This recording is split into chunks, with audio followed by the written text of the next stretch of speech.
प्रधानमंत्री नरेंद्र मोदी G7 शिखर सम्मेलन में शामिल होने के लिए जापान के हिरोशिमा में हैं। पीएम मोदी चौथी बार G7 सम्मेलन में हिस्सा ले रहे हैं, लेकिन जैसे ही पीएम मोदी जापान पहुंचे तो पश्चिमी देशों ने एक बड़ा खेल शुरू कर दिया।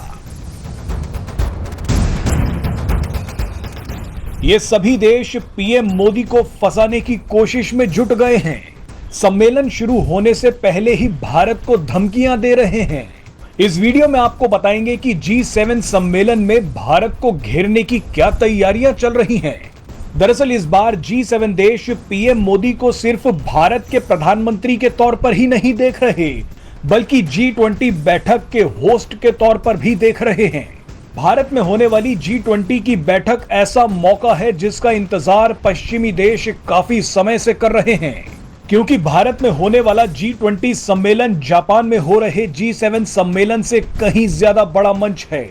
पश्चिमी देशों का मानना है कि मंच जितना बड़ा होगा, रूस पर उतना ही ज्यादा दबाव बनाया जा सकेगा।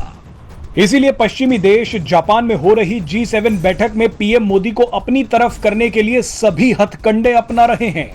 ये देश भारत की तारीफ भी करते हैं और फिर भारत को डराने और धमकाने की कोशिश भी करते हैं। पश्चिमी देश जानते हैं कि अगर G7 बैठक में वो मोदी को अपनी तरफ नहीं कर पाए तो भारत में होने वाली G20 बैठक में वो रूस को नहीं घेर पाएंगे। ये लगभग तय माना जा रहा है कि भारत में होने वाले G20 सम्मेलन में यूक्रेन युद्ध के बाद पहली बार पुतिन और पश्चिमी देशों का आमना सामना होगा।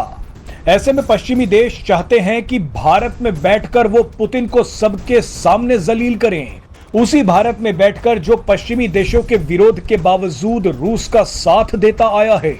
लेकिन भारत ने पश्चिमी देशों के मंसूबों पर ऐसा पानी फेरा है जिसके चलते ये सभी नाराज हो गए हैं। भारत साफ कर चुका है कि वो दिल्ली में होने वाले G20 सम्मेलन को हाईजैक नहीं होने देगा।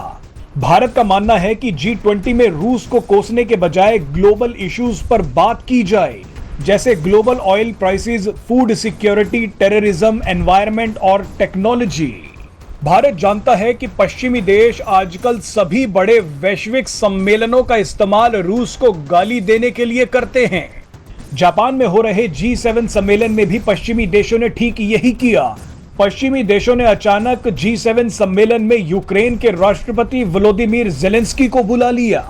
ब्रिटेन के प्रधानमंत्री ऋषि सुनक ने तो जापान पहुंचते ही रूस पर नए प्रतिबंध लगाने का फैसला कर लिया।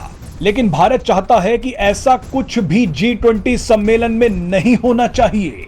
इसीलिए ये देश अब भारत को धमकी दे रहे हैं, पीएम मोदी पर दबाव डालने की कोशिश कर रहे हैं।